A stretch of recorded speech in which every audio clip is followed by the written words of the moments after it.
Hey guys, welcome back to the channel, Bean here, and today I'm coming at you with the anticipated releases I have found for the month of August. This is by no means all of the releases. The last website I looked at for releases had, I believe, over 20 pages. And there were at least, I know for the first 17, there were at least 6 books per page. So that's a lot of new releases. So generally speaking, I'm not going to go over all of them. I will have a list of sequels at the very end. I have not read the majority of them, so I didn't put them in the main video. But I'm going to hop right into the new releases that I found that I am looking forward to for August of 2021. All right, the first date that I'm going to talk about is August 3rd. And the first book that we're going to talk about is The Dead and the Dark by Courtney Gold. This is a debut book for Courtney Gold, but one, I love this cover, although I feel like I have seen it a couple times before. This follows a small town in Oregon that has been recently experiencing a lot of weird things happening, like weird weather. That, and coupled with the fact that teenagers keep disappearing and then suddenly some of them will reappear dead, has kind of put the town on edge. And the town is now blaming this pair of ghost hunters that have returned to the town. With these ghost hunters are the two dads and their daughter, who has never been to this town. The daughter hasn't, and so she ends up getting pulled into this mystery and recruits someone from the town. And I think there's a little bit of a romance there. I'm not sure, but it sounds creepy. There's something supernatural happening in this town, I'm sure, and I'm very excited to read about it. The next book that I want to talk about is A Lesson in Vengeance by Victoria Lee. Victoria Lee has also written books before, and I read the first book in a series that she has out. I think it's just a duology, I'm not sure, and that's The Fever King. So she also wrote The Fever King, but this is advertised as Ninth House and Wilder Girls, so it's a Lord of the Flies type-esque, but it also takes place on a school campus. So that right there has me very intrigued by it. I read the description, but I did feel a little bit confused about it, honestly. But I'm still very interested in the story. I loved her writing in The Fever King, and I am totally down to read more by this author. The last book that I want to talk about that comes out on August 3rd is one that actually surprised me with my interest in it, and that is Like a Love Song by Gabriela Martins. Now, this book follows Latina teen pop star Natalie, who has just gone through a really nasty breakup with her boyfriend, and due to this public breakup, her number on the charts, like her songs on the charts, are diving, and no one is buying her stuff right now. So as a publicity stunt of sorts, her marketing team has decided that she's going to pretend to date this other guy who turns out to be a British TV star. And apparently he's this real sweetheart, and she really didn't know what to do with him, and then realizes maybe she does like this guy. But they're fake dating, and honestly, I don't mind the fake dating trope so much, so I'm very intrigued by this one, and I think it sounds like a lot of fun. I lied, there's one more book on August 3rd that I wanted to talk about, and I think this book is going to be very important. And that is Dangerous Play by Emma Kress. This follows a field hockey team captain who, her senior year, her only goal is to win the championship for her school, get a scholarship, and get the heck out of where she lives in central New York. However, during the season, she ends up getting assaulted, and her new goal becomes to help girls who have been assaulted in order to prevent this and to help them through this. And I think that's a very important thing. And so she basically forms like a little girl gang in order to kind of show support for the girls. So I think this sounds amazing. Plus, it's field hockey, and you guys know how I feel about field hockey. It was my sport back in school, and I miss it very much. But yes, so I'm very excited for this book. I think it looks pretty cool too. I'm not gonna lie, I do like the cover here, so definitely one I'm gonna check out. The next date that I'm gonna move on to is August 10th, and the first book I want to talk about is How Moon Fuentes Fell in Love with the Universe by Raquel Vasquez Gilliand. This is the second book by this author that I have seen The first one was a middle grade book called Cia Martinez and the Moonlit Beginning of Everything, I believe is what it was called. Anyways, this book follows Moon, whose older sister has just succumbed to the YouTube pop stardom, like people always dream of, and then like 0.02% of the population ever actually does. Anyways, she has resigned herself to being the ugly sister, which I'm not a big fan of that trope, but she is also her sister's camera woman, so that's kind of cool. And she ends up going on this trip with a bunch of influencers, and she kind of ends up finding herself on this trip as she's there as her sister's camera person. And I think it sounds very intriguing and a little bit unique. Maybe not, but it does sound heartfelt and does sound interesting, so I am very excited to read it. The next book that I want to talk about is called Mark of the Wicked by Georgia Bowers. This is another YA book that sounds very intriguing. It follows a girl named Matilda who has magic, but she really isn't interested in being a good witch. She wants revenge and she wants popularity. And so she goes about using her magic in order to achieve those. But she really just wants a life free of whatever she has. And then one day she is spotted doing magic. Magic isn't supposed to be known throughout the world. And so a boy in her class actually spots her doing magic. And instead of turning her in or getting scared or upset or anything, he says, yeah, I know, I want to talk to you. I want to learn more about this. So she agrees.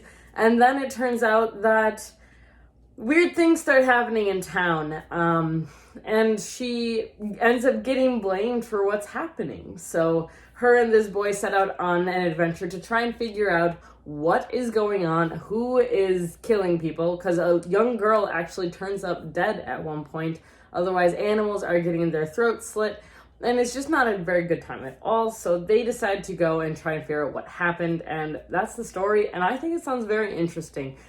I feel like the trope of not wanting to be a good person is hit and miss. Sometimes it's done really well, sometimes it's really not. So I'm very intrigued to see how this one goes.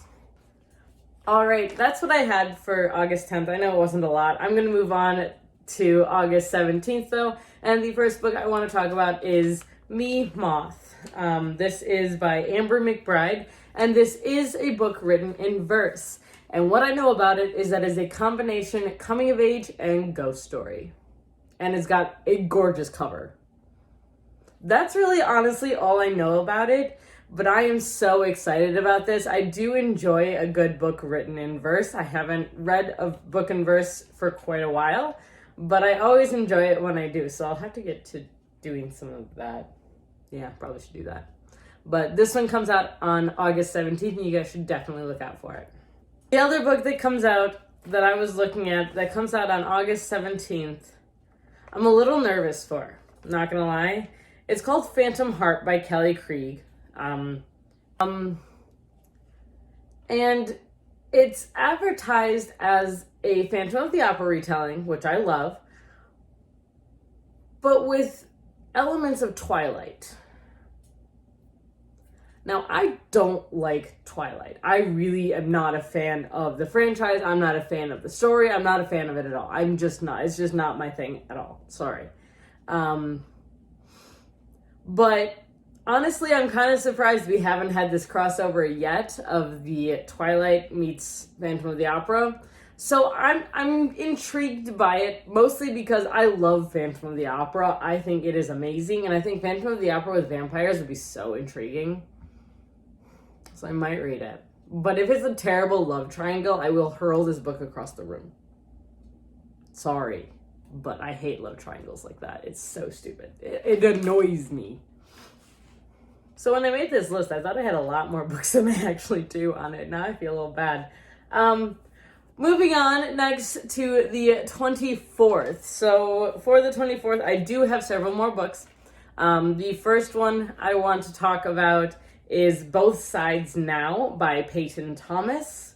This book, honestly, this is all I needed to read to know that I wanted to read it, is advertised as Gilmore Girls meets Red, White, and Royal Blue. I really don't think I need to say any more than that. I will, but I don't think I need to. So So this book follows senior in high school Finch, who is a transgender who has this dream that he's going to win the debate for his senior year. That's the only thing that's keeping him from completely slacking off his senior year. And he's going to win this debate. He's going to end up in school in Washington, D.C., and he's going to be the first trans senator, which that's awesome. Love it. Or congressman. One of the two. Honestly, I don't remember which one it was. And he's all set for this, but he gets really nervous when he hears that the debate for this year is actually transgender rights.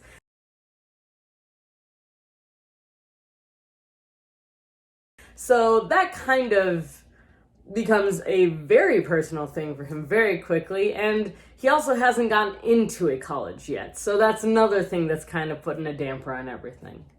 So I think this story sounds really good, really important, and very interesting. I'm really hoping that it has the same humor and same political intrigue that Red, White, and Royal Blue did. And I'm here for the humor and sarcasm and sass that I can only imagine is coming with the Gilmore Girls reference. So, let's go for it. I'm excited.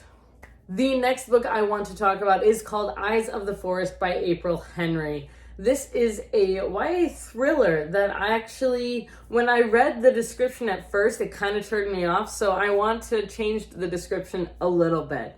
This book follows Bridget, who is lucky enough to work for her favorite author after astounding him with her knowledge about the fantasy world that he built in his first novel. She now works helping him keep everything organized and keep his world straight as he attempts to finish out the series. So she finds out one day that he's disappeared. Her favorite author, he is gone. He has vanished, and no one believes that he's in trouble except for her. And so she ends up kind of going on this mission to try and prove, one, that he's missing, that he hasn't just gone off to do writerly things. Can relate. And two, that he's actually in trouble and needs help. So it's said that she's like his number one fan, which I get, but at the same time, that makes it sound really creepy. So I'm a little intrigued by that wording to see if this is a creepy book, like stalker-esque type book, or if this is just like an idol type book. I'm not sure. I'm very intrigued by it, and I look forward to finding out which one it is. Oh, the next book that I want to talk about is called Beyond the Mapped Stars by Rosalind Eves. This is a little bit out of my normal wheelhouse, which I'm actually kind of excited to maybe delve into something like this. But this book follows Elizabeth, who dreams of being an astronomer one day, even though in her very Mormon lifestyle, it's not exactly the most encouraged thing. However, her family is very open to her going out and doing what she wants. She's still holding true to her religion. But as she goes out and she ends up visiting with some female astronomers that she has idolized for years, and she attempts to learn more about herself. So this is very much a coming of age story in a culture I know very little about, and I'm very intrigued by it. I love astronomy as well, so I'm intrigued to see what happens in this one. The next book on my list here is Vampires, Hearts, and Other Dead Things by Margie Fuston.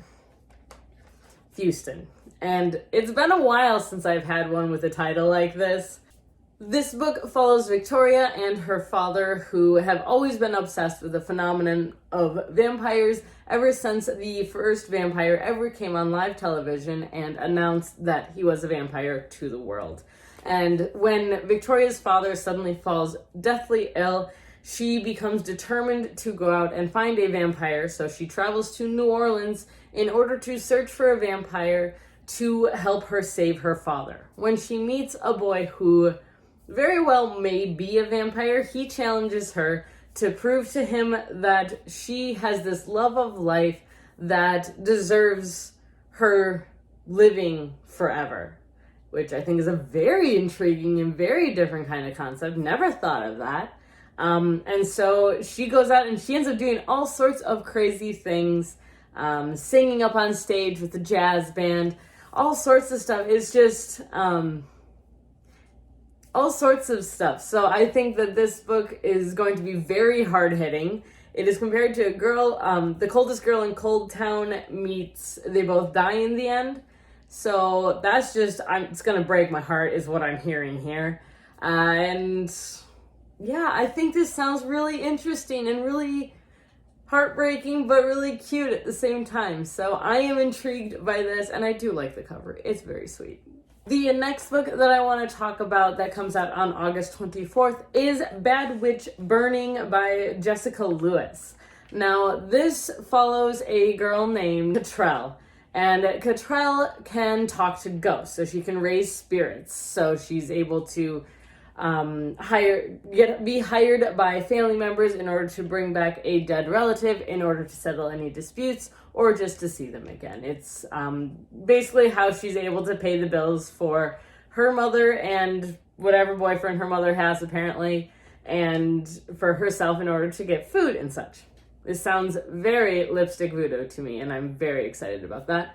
But one day she summons a ghost, and the ghost tells her that if she continues to summon ghosts, she's going to end up burning everything to the ground. And so she decides she's going to call him on that bet because she really doesn't have another choice. She has no other income. Her mother doesn't have an income, and they need to eat. So she's like, well, that sucks. But then she ends up raising a zombie and realizes, oh shit, things might be happening. And I'm very excited. I think this sounds amazing, and it just looks super interesting as well. So very excited for this one. All right, the next date I'm moving on to is August 31st, and the first book I want to talk about is The Woods Are Always Watching by Stephanie Perkins. Stephanie Perkins is the author of There's Somebody Inside Your House. I think that's the title. I'm so bad at titles. But thriller, horror. I really like these covers. This follows two high school best friends their senior year who decide to go on a hiking trip through the woods in order to celebrate the fact that they are graduating, but also to spend some time together before they are separated as they go off to college. That is about what I know. There is something horrifying in the woods, and I love me a good thriller. So I am very intrigued and very excited to read her new book. Now, the last book that I want to talk about today is called Meet Me at the Summit by Mandy Lin. I read the description for this book, and it nearly broke my heart. This book follows Marley, who has been going through some very tragic things over the past few years, and approximately 6 months ago, both of her parents were killed in a car crash. But in order to celebrate the end of her schooling, I believe the end of her senior year, she is encouraged to go on this cross-country road trip in her mom's restored VW bus. And it's all about self-discovery, and it's a coming-of-age story as she takes this trip and comes to terms with what happened to her family and what she's going to do now. So I have a feeling the story is going to break my heart, and I am completely here for it and ready. Not actually ready for it. I'm just going to pretend that I'm ready for it. So yeah, now I'm just going to go into some of the sequels that are coming out next month and hop right into that. I remind you, these are either the second or the third books in series. I have them all written down because I couldn't remember them all. Okay, on August 5th, As Good as Dead comes out, which is the third book in A Good Girl's Guide to Murder series by Holly Jackson. On August 10th, Rise Up from the Embers, the sequel to Set Fire to the Gods by Sarah Rosh and Kristen Simmons is released. On the 17th, Redemptor, which is the second book in the Raybearer series by Jordan Ifueko, comes out, along with Cazadora, which is the second book in the Wolves of No World series by Ramira Garber. On the 24th of August, we have Devil in the Device, which is the second book in the Goddess in the Machine series by Laura Beth Johnson. And on August 31st, Helena Wong comes out with the third book in the Kiss Quotient series, The Heart Principle. So those are the honorable mentions I want to put out here. If you guys have other books that you are excited for the month of August, please leave them down below. I would love to know what else is coming out, because it seems like there's a lot of things coming out and I barely skimmed the surface. I know that. But I would love to hear what you guys have to say. What are your thoughts? And until next time, guys, if you enjoyed this video, please give it a thumbs up and hit that subscribe button. We post videos every Tuesday and Thursday and occasional Sundays. And if you want to be reminded when we post these videos, hit the little bell icon down below. We would love to talk to you down in the comments. But until next time, stay safe, stay healthy, and keep reading. Bye!